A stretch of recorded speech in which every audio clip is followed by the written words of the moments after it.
Final Fantasy IX, each character has unique abilities and statistics, and that, along with their base stats, give each character an unchangeable role. For example, Zidane can steal and is a thief, Steiner has physical arts and is a knight, and Vivi, of course, is a black mage, specializing in offensive magic. And for that reason, I challenged myself to beat Final Fantasy IX with only Vivi. Vivi will be the only character who can take action in battle, and he can't do that until the rest of the party is dead. Chocobo Hot and Cold can be used, but it can only help me save time and not get overpowered items early. So let's jump right in. To start things off, I name Zidane Nobody. Stop the video right now and leave a comment with #guess if you think you already know what the naming theme is. I have Nobody fight Baku, and then the challenge starts. I immediately get access to Vivi in Alexandria. I grab him some potions and equip him with a wrist accessory, and then we try to con our way into a play. That doesn't work, so we name Vivi Donald and sneak in instead. I do Zidane's fight scene a few times so I can get the reward, 10,000 gil. I name Steiner Goofy, grab the Moonstone from Braun, and kidnap a princess. But we are thwarted and we fight our first battle with Donald. It's supposed to be a stage fight, but you can still die. I discovered that in my Zidane only run, which I will link in the describly-do. But fortunately, since this is the first battle, the thieves each go down to 1 fire spell apiece, and Goofy goes down to 2. And Queen Braun, ever the nurturer, attempts to explode the very ship her daughter has absconded to. Which brings us to one of the most interesting challenges I've had on one of these runs, the capture plants. Donald isn't available for the first capture plant at all, meaning it's handled like a normal run of the game. But in the second battle, Donald is captured by the prison cage. He'll use the fire spell to damage it on a timer. But there's a problem. The plant will eventually drain his health, killing him. So while I could have said that Donald isn't in the party so this battle is handled normally, I elected to use Donald's auto fire alone to destroy this boss. To make that happen, I feed Donald a few potions, and after 8 fire spells, the plant releases him and bites the big one. And this was kind of weird because Donald's fire attacks did 83 damage and the plant only has 513 HP. That means that Sick should have killed it, but as it turns out, I accidentally healed the plant with one of my potions, which explains the discrepancy. Unfortunately, the seeds of the prison cages turn Donald and Goofy into Heartless. So after I feed the boys an antidote to get the seeds out of their bellies, I head back into the forest to free the princess. She's been captured by the big mama plant. Before I fight this matriarch though, I get into a couple of battles to get Donald to level 4. He desperately needs the bulk as well as the additional MP. And after healing, I make sure to get into one last battle to kill off Goofy and Nobody, ensuring I can act immediately once the mama plant battle begins. Characters stay dead after battle in Final Fantasy IX with the exception of some forced revives. Those are really annoying in this challenge because it means I have to take a big risk to get my characters deaded again. But we'll talk about that a little bit later in the video, because now it's time to say hello to the mama plant. She has strong physical attacks as well as a thunder spell, but with our extra levels, Donald only takes about 1/3 of his maximum health from each attack. That means that we can heal up with a potion in between the fire spells. And while this battle might seem easy, there's one little wrinkle that we have to deal with. Sometime into the battle, Blank joins, which means we have another party member to kill before Donald can act. Unfortunately, he destroys himself immediately, and eventually Donald enters trance mode and burns this tree. And while I'm not sure if this forest smoked, vaped, or took edibles, it is definitely stoned after this encounter. And so Donald and crew, now locked out of the forest, head on to the ice cavern. And this is where things start getting rough for Donald. The air vents here will launch monsters at you if you pass them while the mist is flowing through them, and since I'm playing with the speed up function, I get into way too many battles here. By the way, if you see me randomly pause the game, I'm not just trying to make things difficult for your viewing pleasure. Pausing is the only way to access the speed up function, turning it on or off. And I do have to turn it off at certain points in this game to make sure I can actually win. Anyway, I get into a fight with a skeleton and 2 orange jellos, and while trying to run away to save MP, Donald gets put to sleep. The enemies hit him hard and he dies. But I pick Donald's charcoal organs off the ground and I move on. We won't dwell on the next boss fight, Black Walls 1, too much because it doesn't involve Donald at all. Nobody has to fight this one alone. But suffice it to say that it took me 10 attempts to get through this fight because nobody's level was so low, which is good practice for a low level game in the future, I guess. Kitty, just be nice. Okay, can you just help me? Can you help me instead of trying to kill me? So the party wakes up from their cold-induced comas and I dally over to Dally, but not before we get the opportunity to name Dagger, and I call her Kyrie. You got the theme now? It's Kingdom Hearts. Before progressing the plot, I make sure to buy as many wrists as I can to make some extra money later. Then Donald gets kidnapped and it's revealed that black mages like him are actually manufactured from mist. And I think this story point was a brilliant one. In contrast to the mass-produced black mages, Donald is compassionate and thoughtful, while they are seemingly mindless killing machines. It adds a ton of depth to the story. They could have simply made him a human human black mage, but his identity is the first big mystery the game begs us to solve. But for now, the only mystery we need to solve is how to beat Black Waltz number 2, and this is where the challenge gets hard for Donald. Big Wanker 2 can use basic elemental spells, which do about 70 damage each, or a physical attack, which does about 40 damage. Clearly, one of these options is better than the other. However, his magic attacks do less than a third of my health, so this battle sort of seems easy. The hard part, though, is Beefwad's counter. If Donald casts a spell, the boss immediately says, "Hey, I can do that better," and it counterattacks with the same spell. But despite this, the first time I go through this battle, things are going well, and I am very excited about that. And then Donald really floods my basement when he goes into trance, and that trance ends up being his demise, because I double cast Blizzard, but Beer Wampus casts that spell back at me twice in return, and then he finishes Donald off with a Blizzard of his own. Now listen,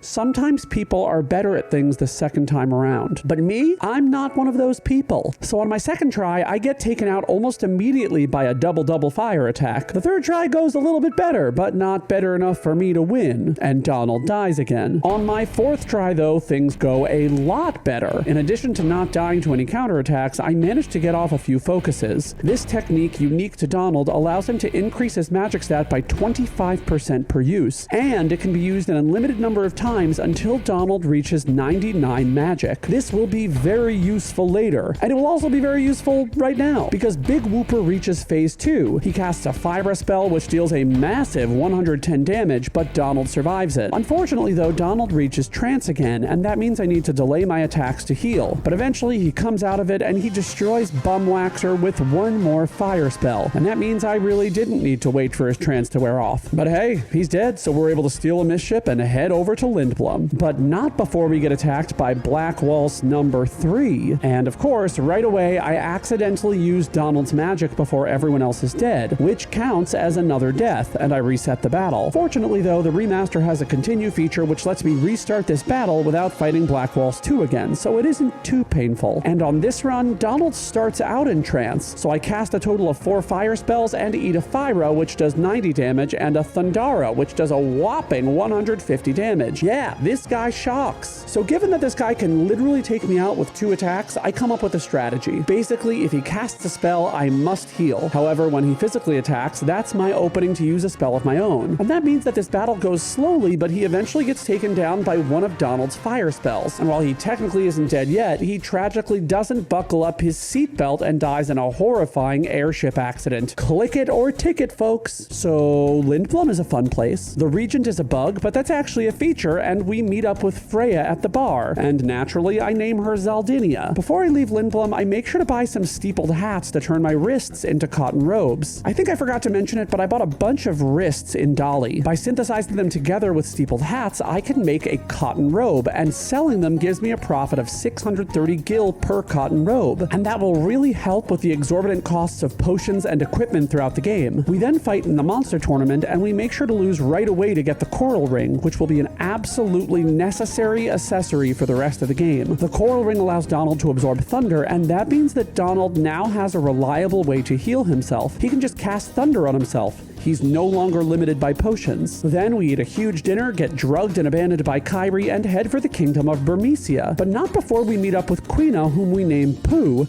and grab a Chocobo so that I can traverse the world just a little more easily. I mentioned it before, but Chocobo Hot and Cold isn't banned entirely. However, I won't be using it to get items that aren't available for synthesis, since that would trivialize this challenge. So getting an early Robe of Lords is out of the question. So after we get our birdie prize, we head straight for Gizmaluke's grotto, and there we encounter a problem. Well, 2 problems actually, and those problems are clones of Donald. The black mages can easily overwhelm him with their powerful black magic. The first set go okay, but the second set do a ton of damage with their fire and thunder spells, and I die. And my second attempt goes even worse, and I die on the first set of mages. On my third try though, I managed to kill the first set, and then I remember to equip my coral ring. This allows me to absorb their thunder attacks, which represent about a third of their magic attacks, attacks on average. So while this battle is far from a freebie, Donald does have the upper hand. And to preserve ethers, I use a tent on Donald to restore half of his MP. Unfortunately, tents can sometimes have a snake in them that will bite you and cause blindness, poison, and silence, just like in real life. And Donald gets blinded and silenced here. However, in all but one battle of the game, Donald does not care about the darkness status, and he's immune to poison because of the antidote ability I equipped earlier. And so once I get the loudmouth ability, these will just be free in-battle ethers. Okay, not free, I still had to buy them. But hey, at least it's not a boat. Anyway, with the additional MP, Donald takes out this black mage. But the fact that I use these tents will haunt me very soon. I also get Donald taken out by a skeleton later in Gizmaluke's grotto, but not much else happens until we fight Gizmaluke himself. Now, the standard tactic for this battle is to use a tent on Gizmaluke and hope the snake bites him, blinding and silencing him. However, my plan to save ethers means I only have one tent left and there is no snake to be found. However, I decide to just see how Donald does. Fortunately, he's in the back row, so Gizmaluke's attacks are significantly weaker than they would be otherwise. My strategy is to use Vivi's focus to increase his damage before I start casting, healing up as Gizmaluke hits with his attacks. Gizmaluke's water attack does between 80 and 110 damage, which is manageable, and its crash attack does around 90 to 120 damage, also manageable. And it also apparently has mediocre accuracy, which is great. And Donald eventually reaches trance. And I have an unfortunate realization here. Gizmaluke can inflict silence, and it will sometimes do it after a magic attack. That kind of negates everything I've been working towards. Okay, not everything since I did stock up on echo screens, but a lot of what I've been working towards. And it certainly doesn't help Donald's damage output. But even so, Donald's thunder attacks do about 350 damage after all of his focuses, and even though I royally messed up by not having those tents available, we eventually flush this fish. We next head over to Bermesia, which is basically Seattle, except everyone's dead on the outside instead of on the inside. And I pretty quickly take a death from the basilisks, who can set a stone timer. This means that the jelly ability is now necessary. Fortunately, we have access to it with the bronze vest, as well as a bunch of unused gems, so at least that won't happen again. And the rest of the regular battles in this area don't provide Donald with too much trouble. Now, the next challenge is General Beatrix, and before I have Donald fight her, I need to do a little bit of grinding. During my Zidane only run, he was easily dispatched by her shock attacks and required a ton of extra HP to survive them. That means Donald, with his terrible HP growth, will require similar treatment. Unfortunately, though, I forget to equip my coral ring during a fight with one of the dragons, and I get taken out. But after that, it's smooth sailing. There is also a chest in this area that gives the lightning staff, meaning Donald now has access to Thundara, which will be very useful in about a minute. And the thunder staff also increases the damage that all thunder spells do, meaning Donald can now kill stuff faster. I tried and died in the Beatrix fight a few times. This fight has two win conditions. You either do enough damage that she takes out your party with a Clim Hazard, or you survive long enough that she can take out your party with a Clim Hazard. Either way though, if she kills you with her attacks before she destroys the whole party, you lose. You gotta have the stats to survive this, namely HP. And at level 21, Donald has 724 HP, which I think is the threshold I'll need to survive shock consistently. Beatrix's thunder slashes are completely absorbed because of the coral ring, and her regular physical attacks aren't too big of a deal. Shock does 680 damage, and now with a Thundara spell available, Donald can full heal by casting it on himself. He's like a Chincho with Volt Absorb, but he's full of mist instead of water. Sweet! Beatrix only uses shock twice in this battle, and she attacks and thunder slashes the rest of the time, and Donald soon waits her out, and as a reward, he gets smashed. But as a consolation prize, we get to watch Kuja walk away, and we love watching him walk away. We lose Vivi for a smidge here and have to play with Kyrie and Goofy, and there's no issue with this rather short section. But returning to Donald, we now head to Clara, the land of the dancing mice. It's kind of like Disneyland, but with more tornadoes. Embarrassingly, I get chased by one of these sandmen, and Donald goes down. But the rest of Clara's trunk isn't too bad. I find a mithril vest here, which allows Donald to learn the auto potion ability. This will automatically use the lowest strength potion in our inventory anytime Donald takes damage. This specific behavior is important later in the game, but for now, regular potions will heal up most attempts on Donald's life, and whenever they don't heal, we can Pikachu away. So after we have a big chat with our mouse friends, the trunk comes under attack, and our first victim will be the Antlion. And the Antlion is the first enemy to cast the Trouble status on Donald. This is a status unique to Final Fantasy IX that takes any damage inflicted to the troubled character and then causes 50% of that damage to everyone else in the party. Useless in this run because Donald will be the only one alive. But I think it's cool that the Final Fantasy dev team created new status effects just for this game. Anyway, the fight was easy. Next, we watch the Mickey Mouse Club do a river dance, and General Beatrix steals their balls,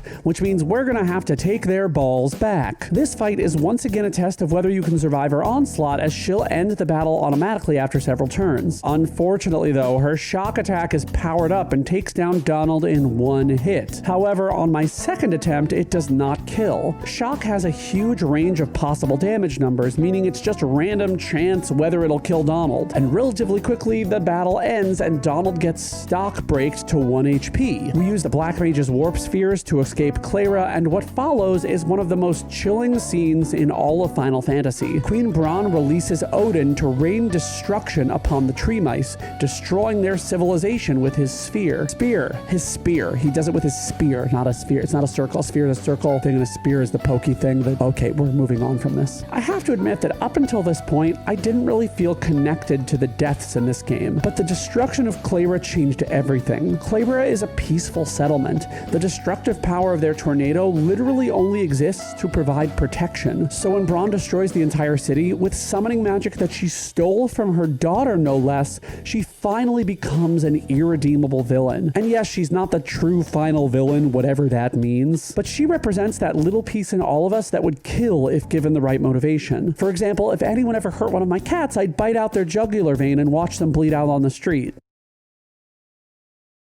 Let's go back to Alexandria. We get Goofy and Marcus out of their cage, and the party now returns to save Princess Kairi. But before we do that, we have an important mini-boss to fight, Tantarian. This boss drops the running shoes, which will provide the auto-haste status. This ability will make Donald super fast, and it will help us a lot with certain bosses. Now, Tantarian is hidden inside this book, and in order to get him out, we have to open the book to pages 150 to 200. The super detailed mechanics of this boss aren't too important and are pretty boring. But suffice it to say that every point of damage you do adds 1 to the page number, and the first time I fight it, Donald unfortunately gets hit by a doom spell and goes down to the death status effect. Editing Tantacles here to say that I did not die to the death status, I actually just died to a regular physical attack, but I did get inflicted with doom. I was just wrong, you know. Okay, let's move on. The second time, Paper Storm activates Donald's trance. 2 fire spells open the book to 73, and a third and fourth open it to 146. That means I'm almost there. I take a moment to heal, and an attack opens the book to 170. The only attack the book can make while open is poison, and Donald has the antibody status, so it can't do anything to him. I use my free time to focus up until the book closes again, after which I use a Fyra and a fire spell to reopen the book to page 181. Please don't ask me to explain the math on how this works, because I don't understand it myself. But from this point on, I just use Fyra. Donald's Fyra attacks are now doing about 4,700 damage apiece. It takes just 5 Fyras to finish off the book and get my prize. Which means now it's time to fight the only 2 people in this game who are shorter than Vivi,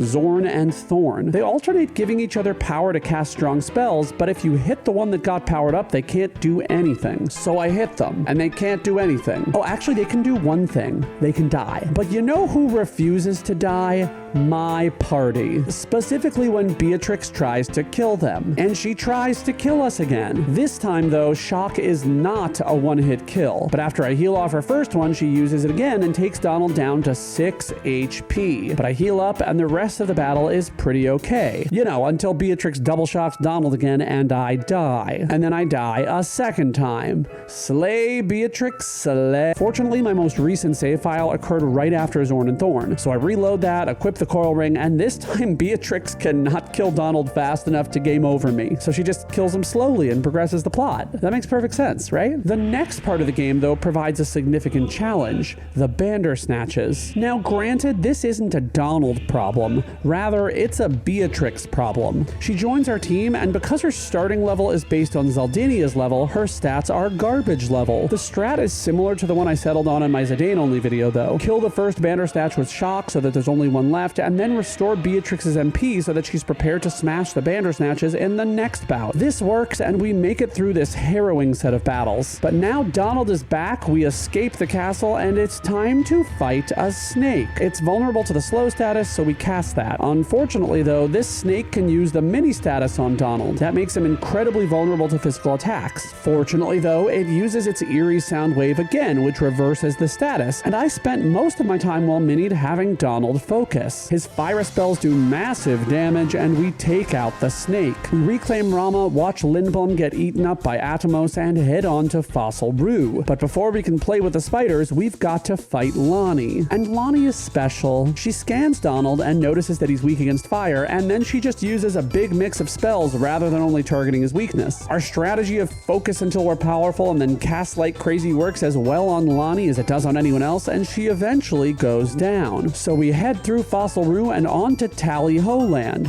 where we're told to head to Black Mage Land, where all the Black Mages live, where we're told to head back to Tally Ho Land. And after getting married so that we can go past Tally Ho Land, we recruit Eco, whom we name Namine, and we fight a giant ogre dude. And while normally this dude bro's physical attacks would be quite powerful, Vivi, with his high level and auto potion, doesn't really take much damage from him. We also now have access to the Bio Spell, a non-elemental attack that can also poison our enemies and is stronger than our level 2 elemental spells. So we use that to great effect until the BOG heals with Curaga, which of course signals that he's almost dead anyway, and then he dies. And I like that. I like that a lot. So we head on to Namine's home, we cook a big dinner, we stare at a big wall, and we catch a big fish. And with our bellies full, we head to the loofah tree. Now, the loofah tree, while very clean, is kind of a challenging area for me. And the main reason for that, at least initially, is Donald's level. Donald is at level 35, and these silly dragons have level 5 death. That inflicts an unblockable death status on any character whose level is a multiple of 5. So I die. I forgot that these skeletons have the power to melt. Did I ever think that was a superpower before? No. Have I changed my mind about it? No, I have not. But the next time I fight this battle, I melt them instead. And do me a favor if you're enjoying this video. Melt the subscribe button. Or just click it. That might be safer. Anyway, then we fight another dragon. Remember how I said I was going to kill it fast enough that it doesn't cast level 5 death? Well, that doesn't work out so well, so I die. But the second time, it's fine, and we make it all the way to the bottom of the loofah tree. And that means it's time to fight Soul Cage. And wouldn't you know it, the first attack that Soul Cage casts is always level 5 death. And that means Donald immediately goes down. And the same thing happens on my second try. He literally just uses it by default as his first attack. And that means it's actually time to backtrack to the beginning of the loofah tree to clean up my act. And by that I mean I actually grind to level 36 this time, like I should have before. So with that done, I head back to Soul Cage to try again. This time level 5 death misses. Now I could have just used a Phoenix down to kill it immediately, but that didn't seem like much fun, and my chat warned me not to cast any fire spells, but I'm a terrible listener, so I do it anyway. This sends Soul Cage into a rage where it casts a bunch of fire magic and abilities. However, Donald has focused up and Soul Cage cannot stand against him and is burnt to a crisp soon thereafter. So we head back to Madain Sari. At this point, Namine gets kidnapped and nobody has a solo fight to get her back. Unfortunately, he is hilariously underleveled, so it goes terribly. But since it doesn't involve Donald at all, I'm not really going to talk about it much except to say that I eventually beat him. And that allows me to recruit Amarant, whom we name Axel. But now that we've left the loofah tree and we're dirty again, we have to head back to the loofah tree to scrub up. We fight a few Mystodons with little difficulty here, but there is one problem. Queen Braun is too filthy to cleanse with normal methods. So Kuja decides the only way to cleanse her is to burn away the bacteria with a dragon,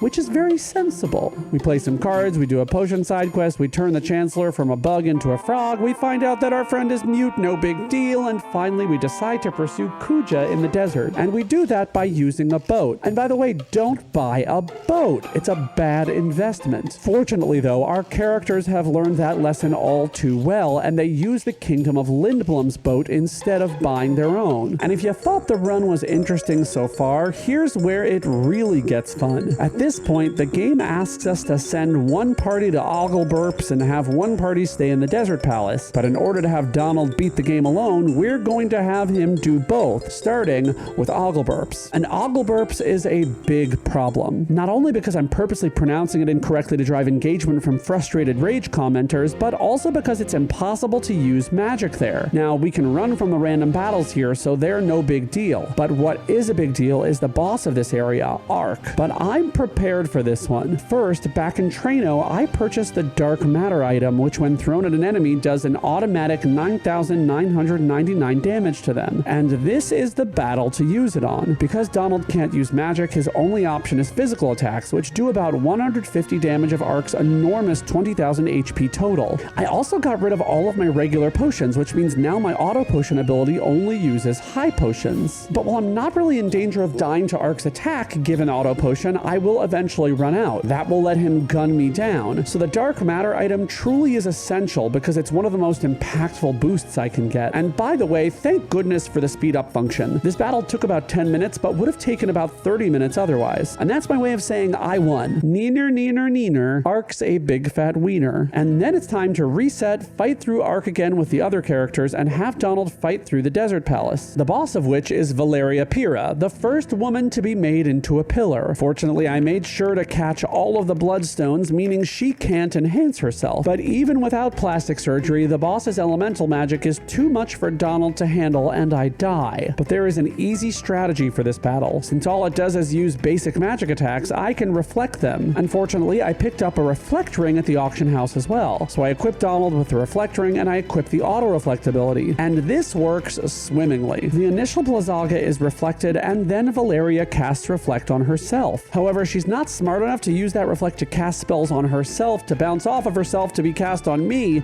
so she basically just casts more spells on Donald, which gets reflected back onto her. And Donald does not take a single point of damage from this battle. But after that, Namine gets kidnapped, so it's time to head to Estogaza. And the run takes a big turn here. One of Donald's best weapons is here for purchase, the Octagon Rod. Not only does this give access to the Aga level elemental spells, but it also allows Donald to absorb all wind and water attacks. And this is amazing since the dragons in Estogaza, which normally are quite difficult, are completely neutered with wind absorption. And there are 2 sets of them, so this is quite useful. The boss of this section, the twins, are no big deal. Or rather, they wouldn't be a big deal, except Donald runs away, leaving the party to dispatch them without his help. And I do die a couple of times, but they eventually go down. Again, no Donald means we're not going to talk about him much. But that means we head on to Ibsen's castle. And for most characters, this is a very annoying area. The strength of weapons is reversed. The most powerful weapons become the least powerful and vice versa. But Donald doesn't care in the slightest because he only uses magic attacks. And the boss battle in this area is Taharka. This boss has powerful physical and magical attacks. Well, strike that. It has powerful physical attacks. Well, actually, strike that too. None of its attacks can really do much to Donald. In fact, its physical attacks do even less damage to Donald than its magical attacks do, oddly. And Donald's magical attacks hit pretty gosh darn hard, meaning that this dude bro goes down in a matter of minutes to a bunch of Aga and Bio spells. So we grab the 4 mirrors, rescue Axel, and go on to fight the 4 guardians. And of course, Donald and Goofy go off together to fight the Wind Guardian, which means Nobody and Pooh are stuck fighting the Lich alone. Since its most powerful attacks are earth-based, I equipped Nobody with the Gaia gear and simply wait for his trance to hit. And 2 trances plus a physical attack are enough to take it out and gain us passage into the Shimmering Island and Terra. And this area has its own issues. The first challenge is what I call the No Wanted Gauntlet. And by that I mean it forces me to use a ton of characters that are not Donald, which is unacceptable. But hey, I agreed to this run. It's my fault. Okay, I still gotta do it. Nobody takes on the first round alone and is joined by Zaldinia and Axel, and they take down the Black Unicorn pretty quickly. Round 2 sees Goofy and Pooh fighting a giant Heracross, and they're joined by Nobody about halfway through. And with some persistence, he goes down too. And finally, Nobody is joined by Kyrie, who heals him and lets him use his trance to take out an Adamantoise. And when we finally get Donald back, it's time to take on a boss gauntlet, but this time with Donald alone. We start with Kuja's dragon, who mainly uses wind attacks. That means Donald's Octagon Rod removes most of his power. And at this point, Donald also has the Flare spell, meaning he can do enormous damage to any single target. The next opponent is Garland. The main challenge with Garland is that he can use the Stop spell, which is instant death in a solo character challenge. But fortunately, we have Locomotion equipped, so we are immune. I also took the time to equip Donald with auto regen, so with that and haste, we're essentially unbeatable in this fight, and Garland goes down real quick. And our final opponent is Kuja, and Kuja has some really nasty tricks. His Demi spell can take down our health pretty fast, and his Thundaga spell does respectable, although not tremendous damage. But after a couple of focuses, Donald's Flare can do 9,999 damage, and that melts through Kuja's health. And that means Kuja goes into his trance state. He wrecks his home, he kills Garland, and he sends the world into a cataclysm. And you would have done the same thing in his position. Do not lie. But to me, a world-ending disaster is just an opportunity to win, because now the final area of the game becomes available, Memoria. But before we we go there, I have one last task to perform. I need to collect all of the Stalazios. Collecting all of them will allow me to claim Vivi's best armor, the Robe of Lords. I can't quite equip it yet because Donald hasn't learned Flare, but it will go on immediately once I do. So now we're on to Memoria, and on the way in, we fight the Nova Dragon. And like many of the other recent dragons in this run, it uses a ton of wind attacks, which Donald absorbs. And that means a few flares are enough to take it down without really too much of a problem at all. And now it's time for the Memoria boss gauntlet. The first boss is Maltitties, and she can do a ton of damage with her sword attacks and fire spells. She can also cast Reflect on herself to deflect my magic, so I equip Auto Reflect on Donald so that I can reflect my spells off of him and back onto her. Unfortunately though, she uses the same tactic, and one of her Firaga spells does over 3,000 damage, one-shotting Donald and making me rethink my strategy. But I don't really rethink my strategy. Although I do start using Blizzaga instead of Flare since that saves MP. But seriously, the second battle just goes better. My ice spells take her out relatively quickly, particularly once Donald goes into trance. She does have a Raining Swords attack on death though that can do a ton of damage, but it doesn't do a ton of damage because Donald is strong enough to weather it, and that's boss number 1 done. The second boss is Tiamat, and this is honestly my least favorite boss of the game. He can absorb strength or absorb magic, both of which are really bad. They absorb the respective stat, weaken Donald's attack in that realm, and greatly strengthen Tiamat's. And after 2 absorb strength attacks, Tiamat's regular attacks are one-hit kills. And after 2 absorb magics, Donald really can't do anything to Tiamat. And that means that this time, he dies. And unfortunately, this boss is just RNG dependent. I have to hope he doesn't absorb Donald's magic within the first couple of turns so that he can get off some good damage with Flare, but from there it's a crapshoot. And honestly, the crapshoot becomes more crap than shoot. I die several times, meaning I can no longer end the run with 69 deaths, which is hugely disappointing. But I do come up with a strategy, and it's a 2-part strategy. The first part of the strategy is to grind on some Grand Dragons, and the second part of the strategy is to grind on some more Grand Dragons.